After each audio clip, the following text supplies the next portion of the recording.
One done trial is over as the judge hands down sentence for all 15 convicts. This is Undiluted News. Mikey Bones reporting.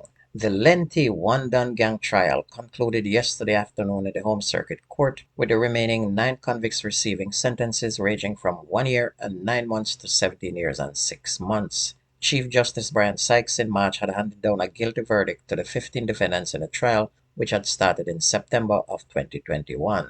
Ex-soldier Jermaine Robinson was sentenced to 9 years and 9 months for being a member of the gang. In handing down the sentence, Justice Sykes said that Robinson, who the witness said guarded Andre Blackman Bryan, pretended to be a law-abiding citizen while living a double life. The judge stressed that Robinson chose to become involved in criminal activities.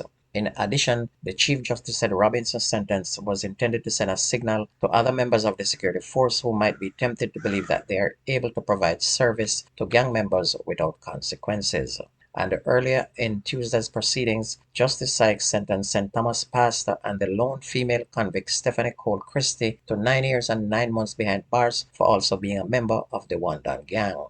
Additionally, Tariq James, otherwise called CJ, who the witness said killed a man called Outlaw, he was ordered to serve 17 years and 6 months for his crimes. Fabian Johnson, otherwise called Crooks, was sentenced to 3 years and 9 months for being a member of the gang. But it was Ted Prince who held the court's attention as he banged the metal bars in the holding area downstairs, causing the sound to echo through the building after he was sentenced to 16 years each for being a member of a criminal organization and facilitating the commission of a serious offense.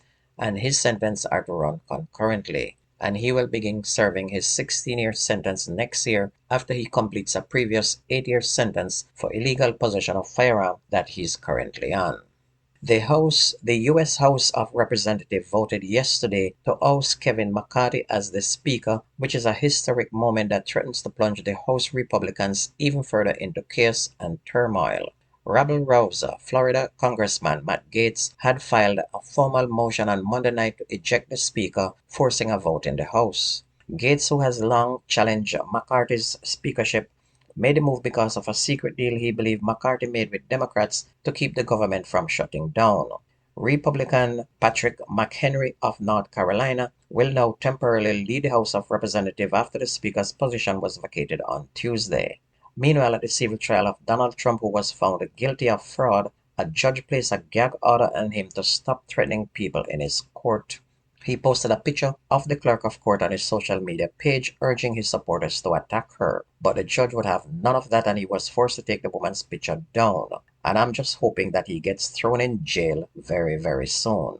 Still in the U.S., an 11-year-old boy allegedly shot two 13-year-olds during a fight at a football match in Florida on Monday night. The alleged shooter was arrested and charged with a second-degree attempted murder. It was reported that the 11-year-old retrieved a gun from his mother's car and fired one shot, hitting one boy in the arm and the other in the torso. One of the boys was treated and released from hospital, and the other is still admitted. The suspect parents may now face charges for not securing that weapon.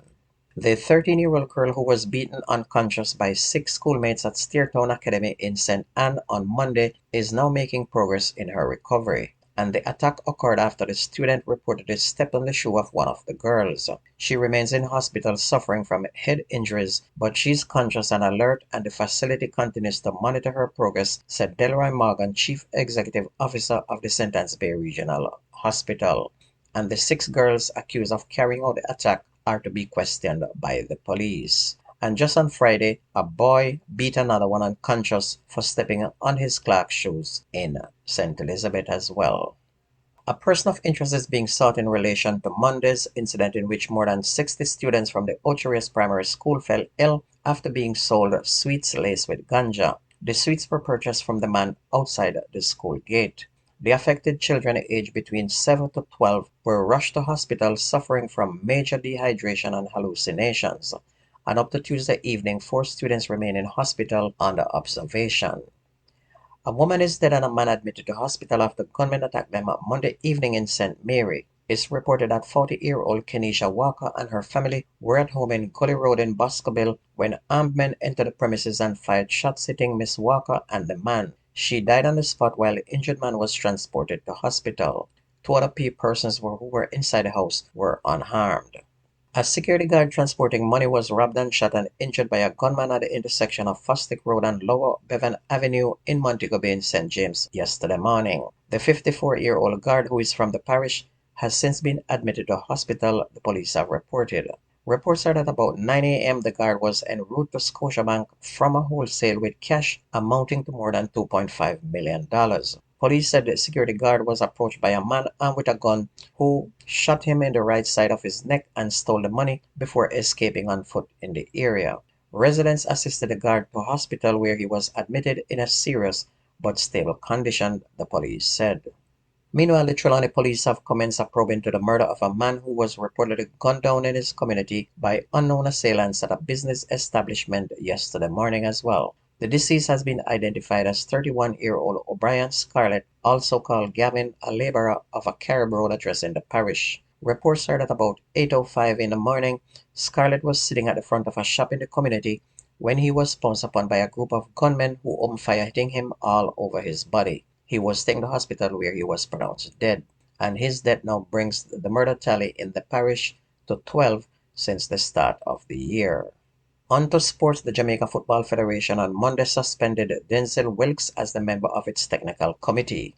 According to sources, the suspension comes after Wilkes criticized the JFF's handling of the non-renewal of former Reggae Girls head coach Lorne Donaldson's contract during an interview on Hits 92 FM Sports Grill on Friday. Wilkes, who arrived 5 minutes late to the meeting between Donaldson and the JFF General Secretary Dennis Strong to learn that the coach's contract was not renewed, later questioned whether natural justice was followed. The dictatorship JFF believes that Wilkes' public utterance against the organization was seen as a compromise of his objectivity to make decisions on the technical committee. And in Manning Cup, Zone D leader St. Andrew Technical continued on their merry way as they ran by Bridgeport 3-1 to maintain their perfect win record after 6 games.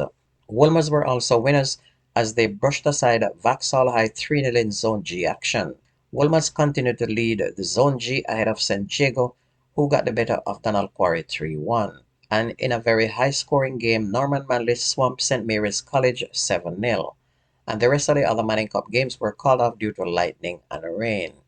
Over into the Costa Cup, Port Antonio High surrendered a 2-goal advantage as Zone N leader Happy Grove came from behind to clip them 3-2 in the Costa Cup competition. And elsewhere, Zone B leaders Frome Technical flagged third place Green Island 6-1.